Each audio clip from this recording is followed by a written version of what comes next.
Hi, everybody, and welcome to this edition of Discussing Digital. Today, I'm discussing digital marketing with Naomi Stonier. Naomi is a marriage counsellor. So, Naomi, can you tell us all a bit more about what you do and then how you use digital marketing to promote your business? I absolutely can, Rob. So thank you so much for having me on. My name's Naomi Stonier, and I am in fact a life coach for marriage. And so I work with people. I don't work with couples. I work with people on an individual basis, teaching them the skills that your parents didn't model for you that make marriage a hell of a lot easier and happier and healthier. And so how I use digital marketing is I'm on socials all day long, sharing what I do. I'm telling stories all day long about relationships and, what you can do to make them a lot easier. Yeah, I know. And one of the good things, obviously, we know each other through networking, but one of the good things is seeing each other's content. And you post every day, which is really good. And you don't seem to repeat yourself, although it's a similar theme. So it'd be interesting to discuss a little bit about how do you come up with your content ideas, because some of it relates back to your own experiences, and others are kind of new. Yeah, well, so for me, it's an approach called organic marketing, which you and I both know, which means I am organically one person at a time connecting with people on socials and growing my audience. I'm not paying for any traffic, any advertising, and I'm just organically networking on socials. And what I am doing, for me, everything I do is about service. So this is my approach. Everything I do is about service and giving value. So when I help you, or when I give you value and I really help you in your relationship, it creates that know, like, and trust. And if I help you enough, you're going to think, wow, if just interacting with her on socials is enough, is helping me this way, what must it be like to work with her? So you talk about my content. Well, I'm just telling stories. I'm telling my clients' stories and my stories about the everyday experiences that we have in our relationships. And, there's a lot to write about. Yeah, I know what you mean. So do you actually have almost like a planned set of stories that you're going to be doing, or is it kind of every day, what story am I going to create, and then just doing it when you think I need to put some content out there? So I've tried lots of different methods, Rob, and I have, had I'm in my 4th year of business, and this is not something that I learned overnight. So first of all, I was putting stuff out all the time. So what I do right now is I write a post every day. So that is what works for me. I've tried batching contents. I've tried all the platforms where you batch a month's worth of contents, but for me, that didn't work because of the way I write content, because I am writing a story about a relationship. So it will be a relationship. I'm working in a formula called problem, solution, process, result. So the problem in your relationship, the solution, my process, and then the result that will create you. And so what I have found work for me is to write one post every day, and that way it's a fresh, inspiring to me content. When I batched it, when I used to write 20 posts in a go and batch them for the month, it got very formulaic because I was just like, just got to get this out. I've just got to get to my 20 so I can batch this, but programming all in and forget about it. And that didn't work for me. Yeah. And I think that's really important that you recognise that it wasn't working for you. Yes. And you were losing that personal touch, because obviously some of that, sort of you're in a very specialist market. It's all about your experience and things like that. So actually being able to kind of lose some of that in your content wouldn't be good. And I'm guessing it sort of came across as being a bit Yeah. stale, if for want of a better term. It didn't work. It Yeah. didn't work. And so for me, I am prioritizing connecting with you, like genuine connection. I want to connect with you. I want to tell you a story. I want to help you. And I am doing that. What I actually learned to do, Rob, is I spent a lot of time on socials when I first started. I felt like a drop in the ocean. No one cares. No one's watching. This isn't working. I felt awful. And I actually had to step away from socials, and I went off networking, and I met real people, and I started signing clients. And then I was able to, then I really was a coach. And also I was being fed from the connection of real people. Yeah. And then what I learned was to take that experience that I have in networking and bring it back onto socials. Yeah. No, I think that works really well as well. And I mean, one of the other things about your content as well is that actually you're not using stock image photographs. All the pictures of you or your husband or your family. So with those, do you deliberately go out and kind of stage them, or are they actually, well, this is a picture from my husband and I from our holiday or something like that? Yeah, it took courage. It's taken courage to sort of get out there, share my story about my marriage problems, and listen, I never thought I could do this, but I did it. And so I believe very deeply in what I do. And I've got my husband's on board with what I do. He thinks it's important to share this. And I'm just all about stopping the scroll, Rob. Yeah. And so, I mean, I fell down the rabbit hole of graphics and, hours in Canva creating graphics. Yeah. And it awful. I hated it. I would batch 25 graphics, and they had to be perfect and they had to be right. And if I got the color right, that was going to create a client for me. I've let go of all of that. The quickest thing to do is take a photo of my face and plonk it on there, because we know the algorithm, we know it works. Yeah. More likely to stop the scroll. And it's also the quickest thing I can do to get to the people who need my help. Yeah. Well, I think that works really, really well. And it's good that you've been through those experiments, you found out what's worked, developed that formula, and then kind of you're following it, which I think is really, really good advice, because it just shows that you are looking at what's working, what's not, and you're being able to call upon your experience to create your content, which is brilliant. It's been trial and error. And I've had to, navigate that experience of trial and error to get here. Yeah. But I think it's important to do it. You stuck with it, but also you haven't just ploughed on. You've looked at what's worked, what hasn't, and gone with what works and do more of that and stop doing the other stuff, which is great. You kind of, in your comments, you're working very much on social media. It's mainly on two at the moment. You're on Facebook and LinkedIn. Yeah. So two questions related to that, really. Are there any particular reasons why you're not trying any of the other platforms as well? And secondly, which the interesting question is there any, well, there's two there. Are there any difference in clients that you're particularly landing? And also, are you getting different results across the two? So there's a few things there. But Yeah. Well, what I have always been taught and what I have learned is that there is no magic. There's no sort of secret formula here that hits all the boxes. Like, all of these platforms are massive, okay?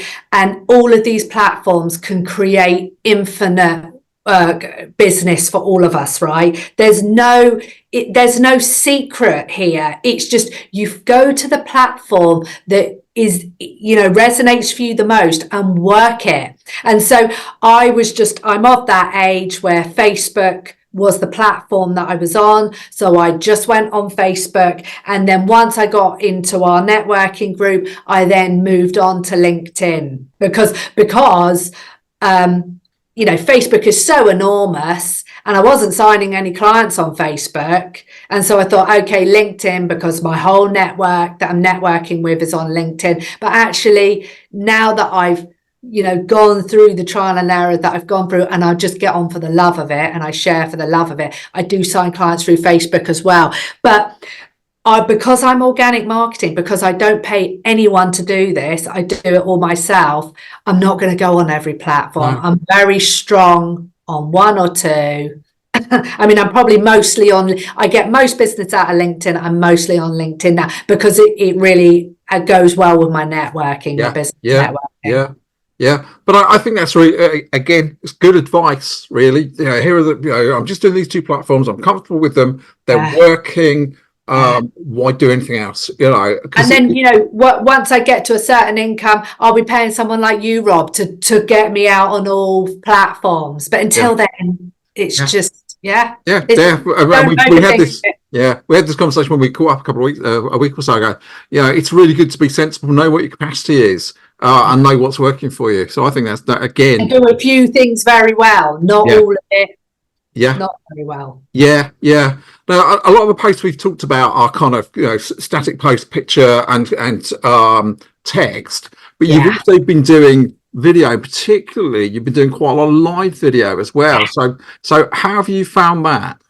Yeah, I mean, I've always done it. I went from those first early days, like so nervous, and just I'm now, I just got the reps in, Rob, and I just would just show up, talk about something. I've done it enough that now what happens is I get off a client session and then I'll just share what we worked on in that session, all anonymously. Of course, I protect my client's identity, but I will just share, listen, are you dealing with this? And here's how I'll help you with it, and make an offer. It's very quick. It's a very, in 5-10 minutes, I'm done. Yeah. And it's quicker than writing a post. I mean, where I want to get to, my posts are all long story posts, and there's a great argument to be made for, you need to be making shorter, snappier content.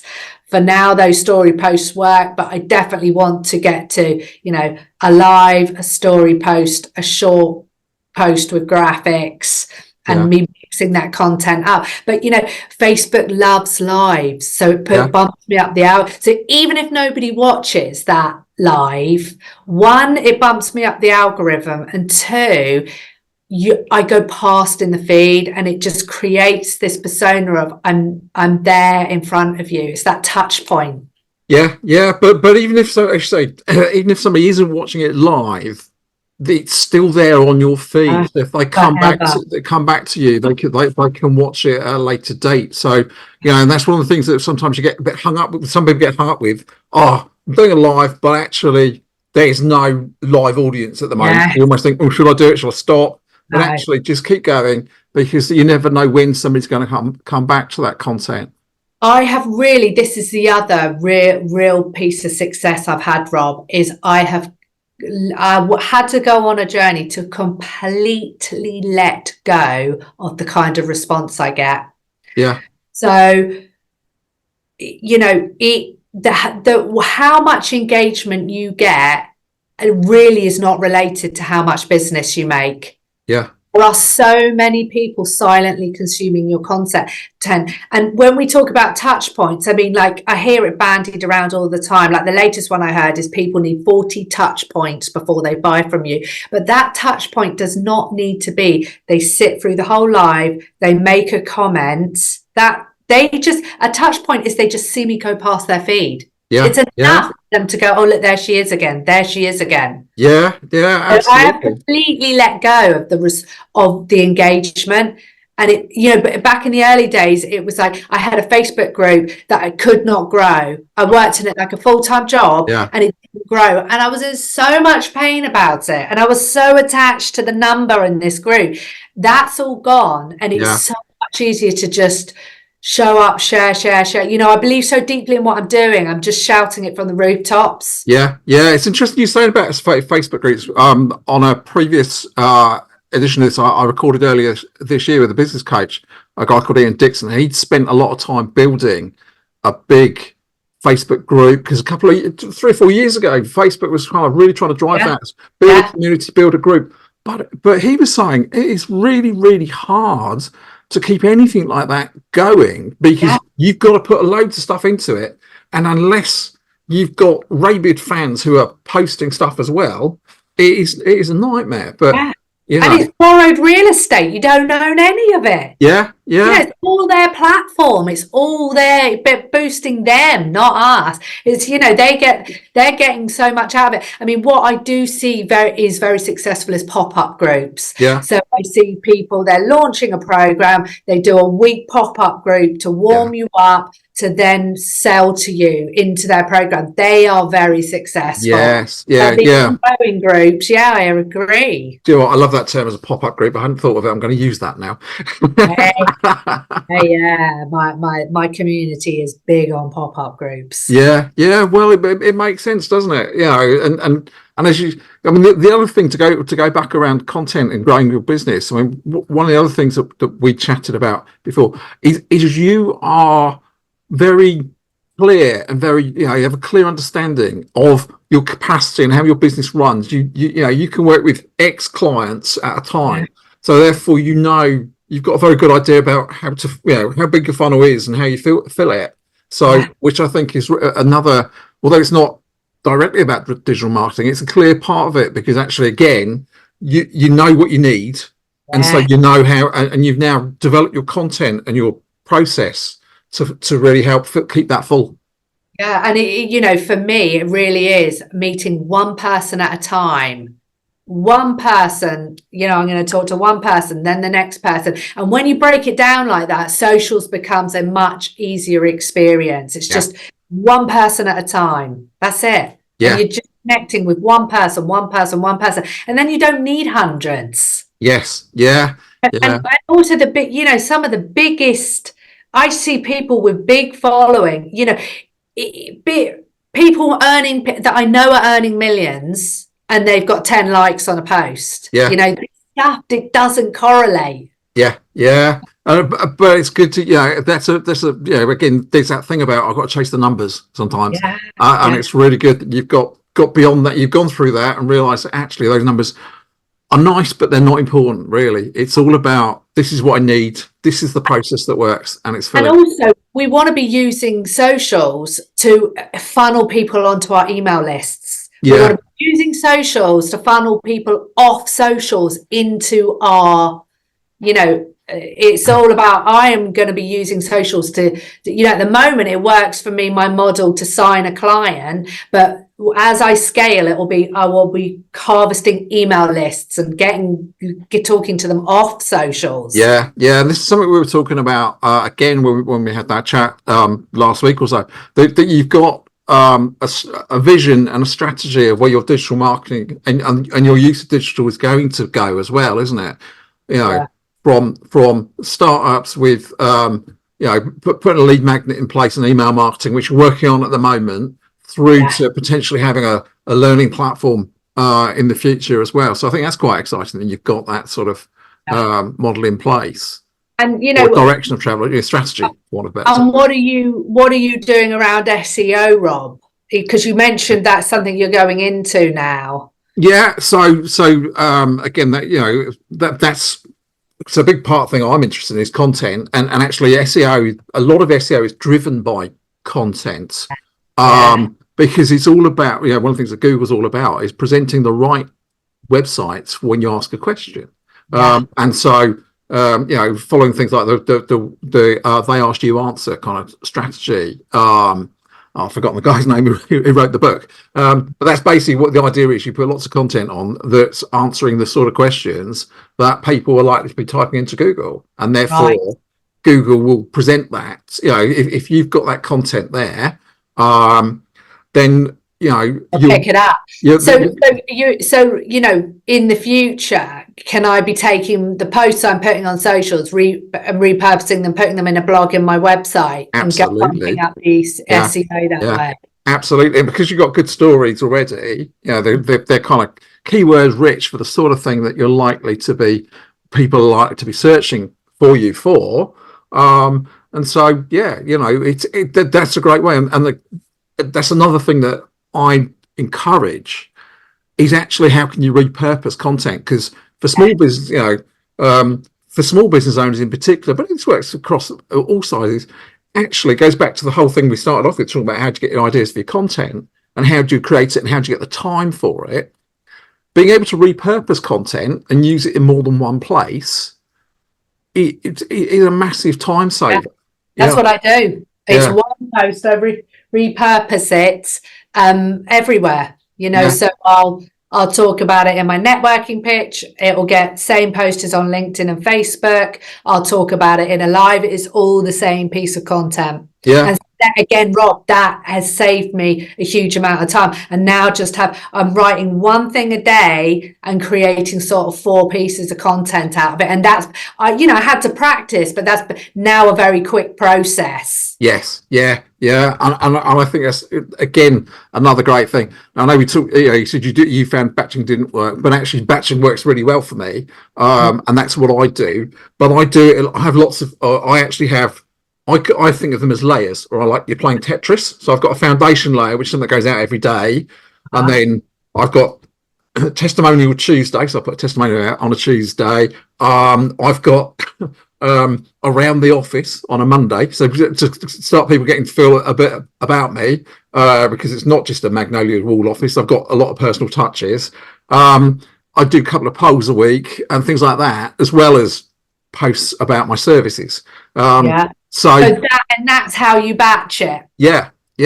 So I would love to learn how to batch. Yeah. Okay. Well, interestingly enough, it's something I'm looking to set up. One, I've got a 5-day challenge about doing the foundation work, and then I'm looking to actually develop that into a program of actually delivery of talking about how to develop those extra layers called Conquering Your Content. So okay, wow, that's something up my street. Yeah, that's its working title that I'm getting towards. So it's all good, but that's something that really appeals to me. Things like that's why we do a podcast. All right, again, it's great content. It's not too difficult to produce. It's very interesting, Yeah, and then you can write a post about the podcast. I mean, my lives, I go through StreamYard and they automatically go onto YouTube. So I have a library of lives that can be turned into podcasts. Yeah. Funny, if I was going to come back to you about earlier, we were talking about lives. I'm going to ask if you use StreamYard or if you use the native one. So it's good to know you use StreamYard. I mean, I've been told that the best for the algorithm is going direct on Facebook, but StreamYard is a good second. Yeah. Most and a lot of people use it, and there's one of those balancing acts, isn't it? It's like, how big a difference does it really make? And I'm a full believer, it's done is better than perfect. So actually, if it saves you a bit of time to do a live on StreamYard that you can go across Facebook, LinkedIn, and onto your YouTube channel, the fact that it might have a slightly less positive impact on each of those platforms' algorithms is more than balanced out by the fact you're actually putting content out live on 3 platforms. Well, what is your thoughts about posting more than once a day on LinkedIn? I do it as much as I can, right? And I think for me, it's more to do with visibility and credibility. All right. Now, whether or not it truly drives the algorithm, and there's loads of stuff out there, I don't know. But for me, I think the more frequently you post, the more likely people are going to see you. And even if they don't see you at the time, they can still see that you're very, very busy and very active. What I have heard is that LinkedIn penalizes you for posting more than once a day. So if you look at the analytics, your second post, the first post will stop, that it will stop reaching and it moves on to the second post. I mean, there's anecdotal evidence that might happen sometimes, but also there's whole rafts of anecdotal evidence that different types of posts have different reach, and it keeps changing. So I've seen posts that this week's flavor of the month this month is just text only posts, and then flavor of the month next month could be posting a document, or and then the flavor of the month the one after that is video. So basically what it's all about. LinkedIn is constantly experimenting. LinkedIn, or all platforms. What the algorithm is all about is trying to put the right content in front of people that keeps them hooked and interested. And it really just depends on what people are responding to. So actually, there might be situations where if you're putting lots of posts out, but none of them are interesting and nobody's reacting to them, then you might get downgraded. And none of them will do well. Yeah, you know. So it's a weird thing, but that's what the algorithms are all about, really. They're trying to make you as the, not as the content creator, but you as the person who's actually looking at LinkedIn or whatever platform it is.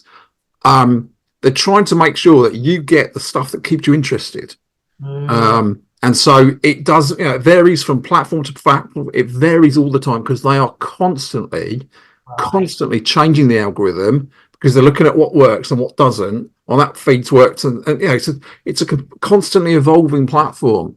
They don't, because people make these sort of statements, don't they? And what it's based on. And so for me, it's like, what works for you? So you found a formula that works for you, right? And nobody's going to say it's wrong, because actually it works. You've got a capacity of services you can deliver, and your processes, you've experimented with all these different things, and your processes are working, right? And they're keeping your business topped up. And that's what digital marketing or any marketing is all about. So you actually, you're hitting a sweet spot at the moment. I keep doing this, it keeps working, right? That's what you need. That's it. And also it's learning, there is an art to selling on the internet. I'm talking to people who've never met me, and they are paying me thousands of pounds over the internet. Okay. And so there is a trust element there, and trust is built through my visibility and also through me genuinely helping people. And I've genuinely helped them enough for free, they trust me to pay them.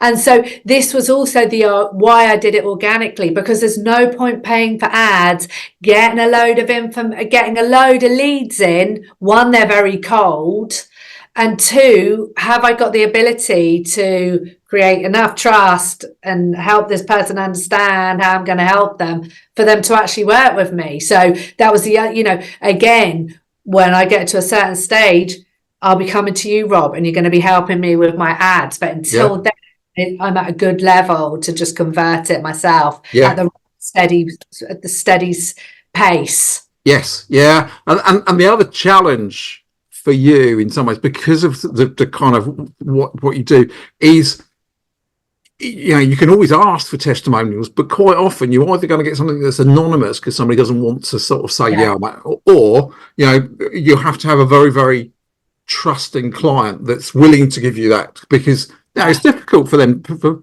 people to kind of it's very private. I mean, my testimonials are mainly anonymous. Do you think anonymous testimonials are still valuable? Oh, absolutely. And again, because of the nature of what you do and how the sort of people that need your help, I think they would, most people would expect them to be anonymous, because it is, you have to be very very confident in yourself that you've come out the other side to be able to go, I had marriage problems and I've been to a marriage counsellor and now it's worked. It's great that it's worked, but do you know what I mean? So it's got, everything I'm doing on socials is inviting people into a free 1 hour phone conversation with me. So usually that 1 hour conversation is enough for this person to think, right, she's the right person for me or not. Yeah, and that's the other good thing that you're doing is you're offering, as you say, a free consultation that gives them a chance to get to know you as well. And I think that again is quite an important thing. I'm a little bit conscious of time, and with the storm raging outside, how long our internet connections will hold up as well. So a couple of things, as you sort of, I mentioned this before we sign up, there's a couple of things I like to ask everyone, and that's to give a couple of good tips. One is, a piece of advice for people to do all the time, because it's good advice. Do this. So what's your do this piece of advice for people doing digital marketing? Seek genuine connection. Yeah.